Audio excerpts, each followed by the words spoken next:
ជំរាបសួរពុកម៉ែបងប្អូនដែលស្រឡាញ់ការចិញ្ចឹមសត្វទាំងអស់គ្នា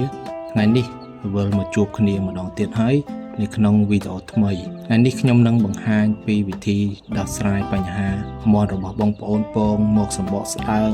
សម្បកងាយបែកមាន់ពងសុកបែកជាផាកពងដែលគ្មានមូលហេតុបញ្ហាទាំងអស់នេះគឺវាបណ្ដាលមកពីមាន់របស់បងប្អូននឹងខ្វះសារធាតុកាល់ស្យូម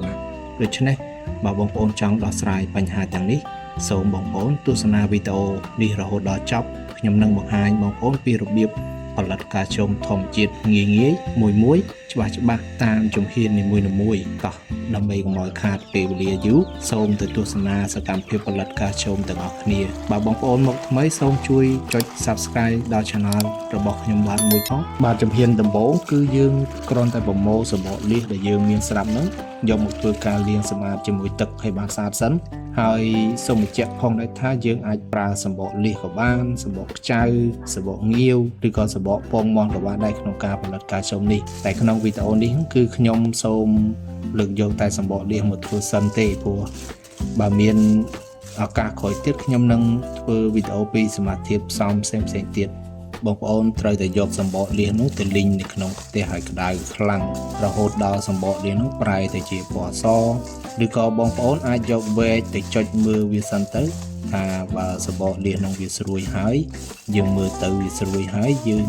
ដាក់សម្បកលៀសនោះចេញមកពីភ្លើងមកដាក់ខ្ទះចេញមកពីភ្លើងហើយសឹមទុកវាឲ្យត្រជាក់ចាំយើងយកវាទៅបុកបន្តសំណួរសួរថាហេតុអ្វីបានជាយើងត្រូវការលីងវាចម្លើយនោះថាទី1គឺដើម្បីសម្លាប់មេរោគបាក់តេរីផ្សេងដែលទុំជាប់នឹងសម្បកលៀសទី2កម្ដៅភ្លើងនឹងធ្វើឲ្យសម្បកលៀសនឹងប្រែទៅជាស្រួយងាយក្នុងការបុកហើយយើងត្រូវការដុតវានឹងប្រហែល15ទៅ20នាទីរួចហើយទុកវាឲ្យត្រជាក់នៅពេលដែលសម្បកលៀសត្រជាក់ហើយយើងចាប់ផ្ដើមយកវាទៅបុកឬក៏បងប្អូនអាចកិនក៏បានដែរបើសិនតែបងប្អូនធ្វើតិច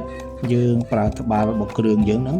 ផ្ទះខ្លះបងប្អូនប្រើត្បាល់ឈើផ្ទះខ្លះបងប្អូនប្រើត្បាល់ថ្មក៏បានដែរតែដោយសារតែខ្ញុំមានត្បាល់ឈើខ្ញុំប្រើត្បាល់ឈើអញ្ចឹងបងប្អូនបុកវាទៅបុកឲ្យម៉ត់ល្មមបានហើយកុំឲ្យម៉ត់ពេកកុំឲ្យម៉ត់ពេកដូចម្សៅព្រោះថាបើបងប្អូនបុកម៉ត់ពេកមេមាន់ហ្នឹងវាមិនទទួលបានកាល់ស្យូមមកល្អនោះទេព្រោះថាបើមេមាន់ពងស៊ីវាទៅកាល់ស្យូមយើងហ្នឹងប៉ុនក្របកឬក៏ក្របសាច់ហ្នឹងវាអាចនៅក្នុងកាពះមាន់បានយូរហើយវានឹងធ្វើការរលាយឺតនៅពេលយប់ព្រោះថានៅពេលយប់ហ្នឹងជាពេលដែលល្អសម្រាប់មេមាន់កំពុងតែបញ្ចេញសារធាតុបង្កើតបានទៅជាពងមាន់អញ្ចឹងវាបញ្ចេញអាសារធាតុហ្នឹងយឺតនៅពេលយប់ហ្នឹងវាជួយឲ្យមាន់ហ្នឹងបញ្ចេញបានពេញមួយយប់វាបង្កើតបានពងមាន់ល្អអញ្ចឹងចំណែកចំណុចចុងក្រោយគេហ្នឹងគឺជារបៀបប្រើប្រាស់បងប្អូនអាចយកម្សៅនេះទៅលាយនៅក្នុងចំណីក៏បានឬក៏ដាក់វានៅក្នុងស្នូកឲ្យមាន់ចាក់ស៊ីដោយខ្លួនឯងក៏បានចំពោះការលាយចំណីនោះគឺយើងលាយចំនួន4ទៅ5%មានន័យថាបើបងប្អូនប្រើចំណី10គីឡូបងប្អូនដាក់ម្សៅហ្នឹងចំនួន4ខាំមកបញ្ជាក់ថាកុំឲ្យវាស៊ីញឹកញាប់ពេកបើបងប្អូនឲ្យវាស៊ីញឹកញាប់ពេកវាអាចងាយខូចតម្រងនោមអញ្ចឹងឲ្យវាស៊ីយូរម្ដងបានហើយសម្រាប់មេមាន់ពងហើយចំពោះវិធីមួយទៀតនោះគឺយើងអាចដាក់វានៅក្នុងស្នូកទុកចោលអាហ្នឹងជម្រើសល្អហ្នឹងសម្រាប់បងប្អូនដែលចិញ្ចឹមមេបាពូជដាច់ដោយឡែកអញ្ចឹងបងប្អូនមានទ្រុងផ្សេងដាក់មេបាពូជបងប្អូនគាត់តែយក